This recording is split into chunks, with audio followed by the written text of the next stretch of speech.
Жамбыл облысының Байзақ ауданында орналасқан әскери бөлім қоймасынан өрт шығып, жарылыс болды.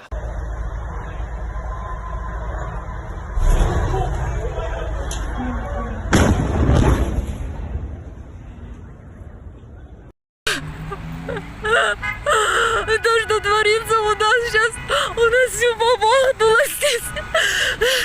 Окон нету, все разнесло. Полностью все разнесло.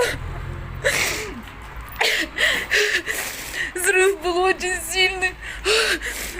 сильный взрыв был.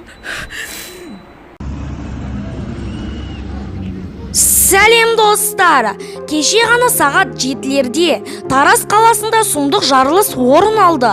Алайда ол жарылыс неден пайда болды? Біз бүгін сіздерге Тараз қаласындағы жарылыс жайлы айтатын боламыз.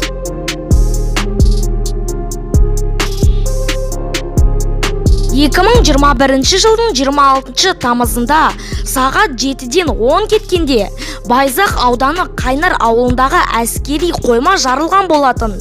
250 тұрғыны бар Қайнар ауылы жарылыстың дәл жанында орналасқан. Алайда Қайнар ауылындағы тұрғындарды алыс жерге алып кетті. Жарылыс Тараз қаласының тұрғындарына бірнеше мәрте қорқытқан болатын.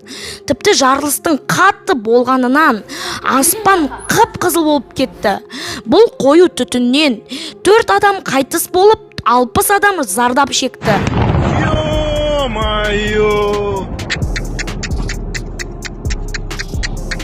Ё-моё, Таразға Қайнар.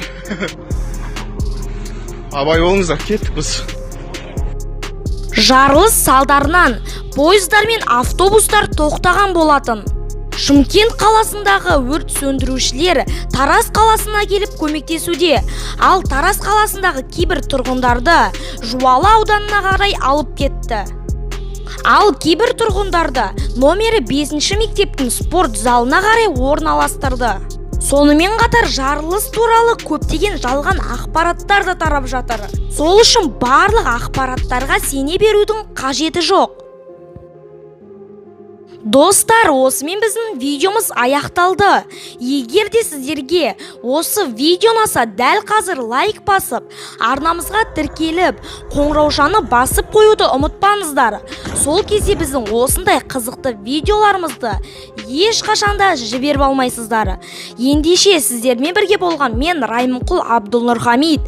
Қызықты мәліметтер арнасы, сау болыңыздар.